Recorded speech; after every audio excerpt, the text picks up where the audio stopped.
What's going on, NBA fans? Welcome into NBA Now by Chat Sports. I'm your host, as always, Jimmy Crowther, breaking down all the latest NBA news and NBA rumors. And today, we're going pretty heavy on the coaching carousel, starting off with Doc Rivers, now the head coach of the Philadelphia 76ers. He's agreed to a multi-year deal to coach Ben Simmons and Joel Embiid in Philly and hopefully lead them to the Eastern Conference Finals. Remember, he just got out of coaching the Los Angeles Clippers for 7 seasons. It was a successful years there, but this past year didn't end the way they wanted to. So the Clippers and Doc Rivers mutually agreed to part ways. And when that report comes out, it probably means one side said sayonara and the other one was like, all right, I'm leaving. Now, Doc did have a lot of success in Los Angeles, no matter how you look at it. Now, was it disappointing at times? Yes. 2015 to 2017, first-round exits in back-to-back years, but still had 50-win seasons. The next year, they missed the playoffs because there was a lot of change up there. No Chris Paul, no Blake Griffin. Everything started to change for the Los Angeles Clippers. The next year, another first-round exit. And then last year, or I guess this past year that just happened, they have a second-round exit when they were expected to be at least in the Western Conference Finals. And if you were like me, you were picking this team to go all the way. Obviously didn't happen, and the Clippers felt there needed to be a change at the coaching position. And that's where things are going to start to get interesting for Los Angeles because they are still such a great destination for some coach who gets to coach Kawhi Leonard. He gets to coach Paul George, potentially gets to coach a Montrezl Harrell, a Lou Williams. And now their main candidate and the main target for the Clippers is Tyronn Lue, who is already an assistant under Doc Rivers, and now it's going to be pretty interesting to see what the Clippers do with that head coaching position. I think they'll also interview guys like Chauncey Billups, maybe a David Vanderpool, maybe they talk to Sam Cassell, who's also an assistant, but I'd expect Ty Lue to get that job. We'll see pretty soon, but what I want you guys to do right now, and I'm going to talk to you guys about it as well, grade the hire. Doc Rivers goes to Philadelphia. They bring in a veteran head coach who knows how to win a championship in the Eastern Conference, so you guys can grade the hire. Now personally, I would be typing a B here because I think it's solid. You have a guy who has a proven track record, but at the same time, I don't get excited about it. And is he really an upgrade over Brett Brown? I don't know. You got to prove yourself to me a little bit. I would have gone with someone new and someone exciting like a Chauncey Billups, but it was a safe pick. So I'll give it a B for now, and maybe he will change my mind. Now, if you want to go get a Clippers jersey, and I'm sure Doc Rivers is selling all of his right now, so you can go get them at chatsports.com/NBA jerseys, where jerseys are shipping for free for a limited time only. Authentic Nike jerseys from our friends over at Fanatics.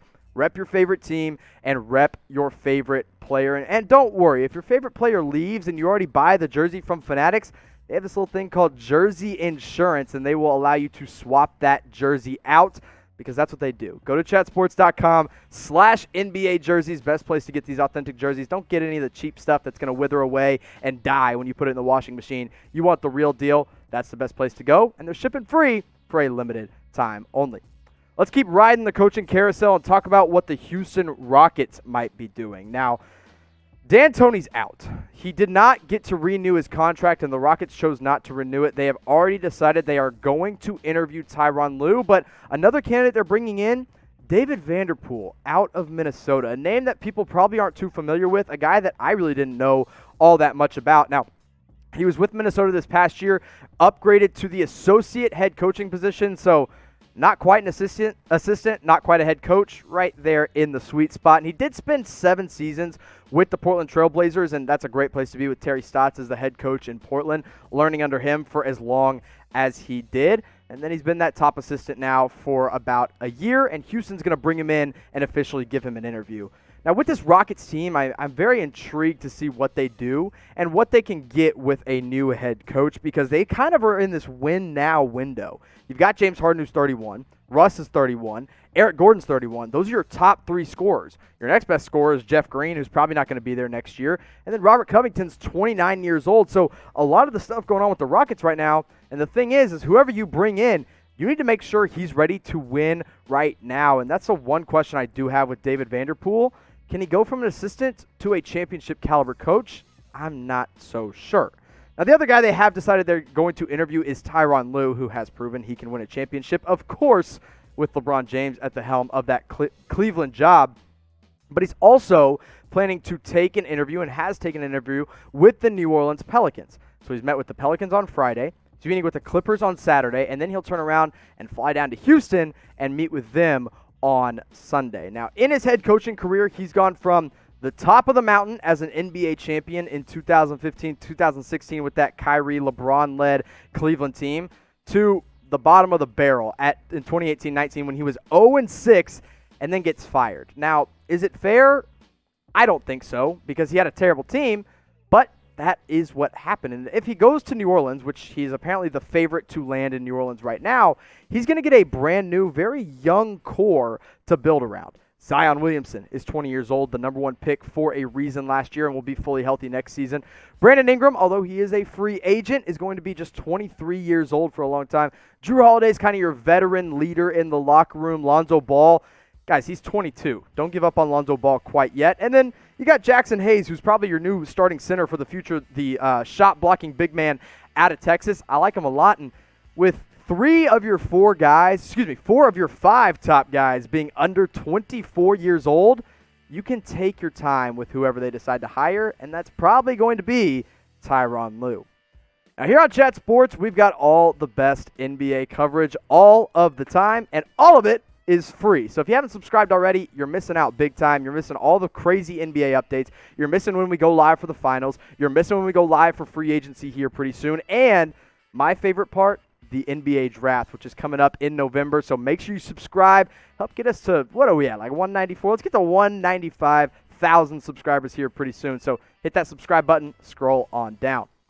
More coaching rumors here, talking about the Indiana Pacers. Of course, they did fire Nate McMillan after being swept by Miami in the first round, which was really a surprise move to me because McMillan just got an extension, and then they let him go after the team that's in the NBA Finals gives them a sweep in the first round. But they've already started to interview different coaches, and the one that I want to talk about right now is Dave Joerger, who, of course, spent a lot of time with the Memphis Grizzlies and some time with the Sacramento Kings. Now, in his first 3 seasons as a head coach in Minnesota, he did some really good things with that team, and it was a lot of fun. It was that grindhouse Grizzlies team. 2013, first-round exit, but still gets that team to 50 wins. The next year, makes it to the second round, upset there in the first round, and it's a 55-win season. The next year, they take a little bit of a step back due to injuries, but still make it all the way to the NBA playoffs.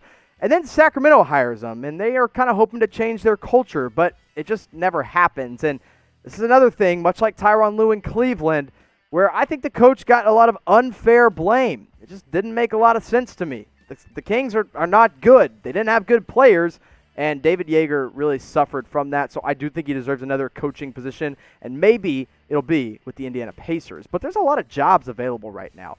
The Houston Rockets, the New Orleans Pelicans, the Indiana Pacers, and even the Oklahoma City Thunder. So if you had to pick one of these 4, which of the 4 jobs would you say is the best coaching job available? Now, I would say, or I would put the Clippers on here, but I know everybody would type their LAC for Clippers, so I didn't want to put that in here. So you guys can decide. Houston Rockets, New Orleans Pelicans, Indiana Pacers, or the Oklahoma City Thunder. What's the best coaching job available?